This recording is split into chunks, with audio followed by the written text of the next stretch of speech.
Dan pemirsa, kita langsung tersambung dengan jurnalis IDX Channel Wiki Adrian di gedung DPR untuk mengetahui kondisi terkini usai sidang MPR dan pidato kenegaraan Presiden Joko Widodo.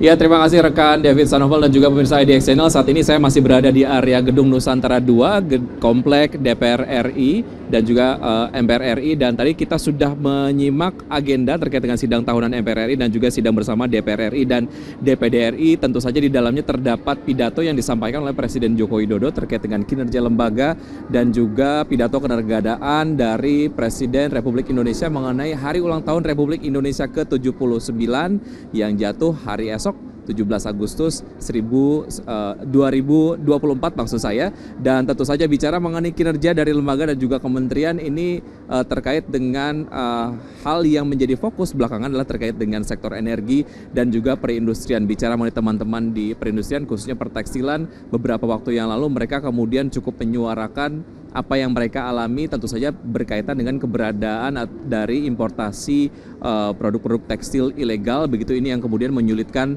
mereka. Dan untuk berbincang terkait dengan sektor perindustrian dan juga mengenai energi sudah hadir bersama saya di area Gedung Nusantara 2 ada Mbak Diah Roro Esti, anggota Komisi 7 DPR RI dari Partai Golkar. Apa kabar Mbak Diah?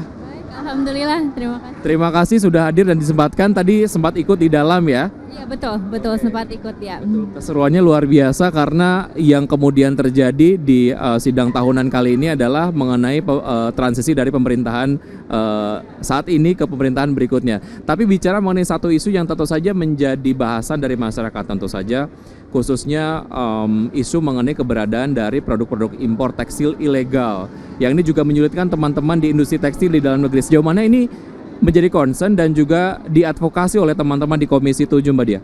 Ya, jadi yang pertama-tama tentunya kami berterima kasih atas kepemimpinan Bapak Joko Widodo selama ini. Tidak terasa sudah 10 tahun lewat dan beliau menyampaikan tadi beberapa terobosan dan kinerja yang telah dilakukan baik itu di sektor infrastruktur, lalu kemudian juga bagaimana tekadnya dalam melakukan transisi terkhusus di bidang energi, lalu kemudian hilirisasi. Salah satu hal yang beliau sampaikan juga mengenai UMKM, bagaimana selama ini negara berusaha dan juga APBN diperuntukkan untuk pengembangan UMKM yang ada di negara Indonesia, mengingat bahwa kontribusinya terhadap PDB kita itu cukup signifikan gitu, lebih dari 80% bahkan. Nah, maka ini menjadi salah satu hal yang patut untuk kita apresiasi. Maka seperti isu yang tadi Masnya sampaikan kepada saya bahwa memang ada misalnya importir barang-barang yang sifatnya ilegal atau apapun itu, ya kami berharap dan kami selalu suarakan, mengingat bahwa fungsi DPR salah satunya adalah untuk menyuarakan aspirasi dan melakukan pengawasan dari kinerja pemerintah. Dan menyimaki hal tersebut, kami menyadari betapa pentingnya kita betul-betul patuh terhadap misalnya ya kebijakan yang sudah kita bentuk mengenai TKDN yang 40%. TKDN menurut saya tidak hanya terpusatkan kepada sebuah sektor saja, tapi bisa ditafsirkan juga kepada sektor tekstil misalnya, ataupun sektor apapun, karena biasanya kan itu kaitannya dengan energi, pertambangan, hilirisasi dan lain sebagainya. Nah, maka kami berharap bahwa kita bisa menyegat semaksimal mungkin agar kegiatan-kegiatan ilegal ini tidak semakin meluas ke depannya gitu. Nah, maka dibutuhkannya peraturan-peraturan yang mungkin bisa lebih merumuskan bagaimana kita harus lebih memfokuskan terhadap produk-produk dalam negeri. UMKM tadi sudah disampaikan dan saya rasa kepemimpinan berikutnya dengan Bapak Prabowo kami juga akan betul-betul menekankan betapa pentingnya kita meneruskan hal tersebut. Dan kami berharap, karena ini kan kaitannya gini Mas, kaitannya dengan lapangan pekerjaan, kaitannya mengenai bagaimana produktivitas dalam negerinya, bagaimana para pemuda penerus bangsa mengingat bahwa Indonesia punya potensi untuk menjadi salah satu ekonomi terbesar di dunia. Dia nomor sekian dengan pertumbuhan ekonomi lebih dari 6%. bonus demografi kita sekarang alami, dan semua ini untuk menyongsong Indonesia Emas tahun 2045. Nah, maka kalau kita membiarkan saja kegiatan-kegiatan seperti ini terjadi, yang kemudian secara multiplier efek itu juga merugikan masyarakat, merugikan para pelaku usaha dalam negeri yang sebetulnya tidak kalah jauh kok dari produk-produk luar negeri gitu kan.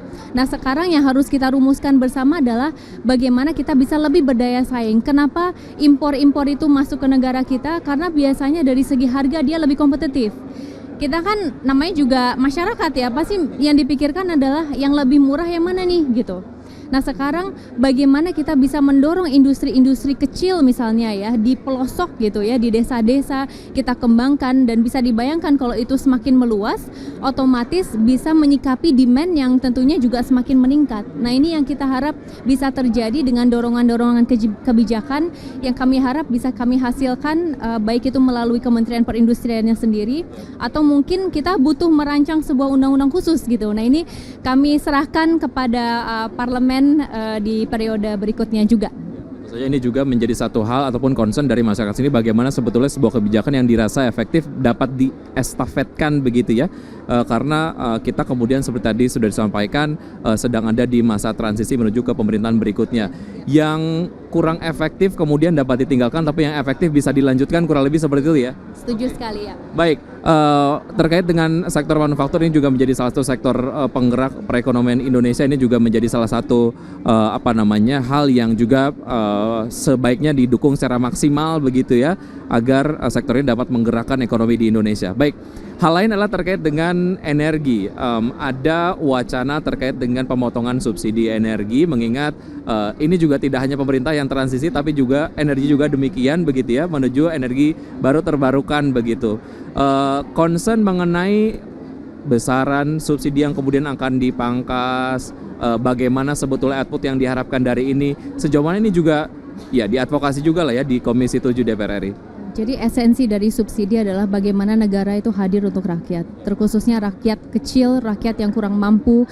Yang kami harapkan dari Komisi 7, dan ini udah bertahun-tahun selalu kita advokasikan, adalah bagaimana subsidi itu bisa tepat sasaran. Dan selama ini kita temukan masyarakat yang tidak berhak untuk mendapatkan subsidi justru mendapatkan. Dan itu sering sekali terjadi. Ada kaitannya juga dengan data yang selama ini kurang diperbarui setiap tahunnya, karena kita selalu mengacu terhadap misalnya data dari Kementerian Sosial gitu, yang ternyata tidak sesuai dengan kenyataan di lapangan, yang mungkin tadinya efek dari pandemi gitu ya, yang tadinya tidak mampu kemudian menjadi miskin, atau mungkin bahkan kebalikannya, kan setiap tahun pasti ada perubahan. Nah, ini biasanya tidak sinkron, oleh karena itu subsidi yang selalu yang kita harapkan bisa tepat sasaran meleset terus, Mas. Nah, jadi PR-nya adalah sebetulnya menurut saya kita perbarui dulu data.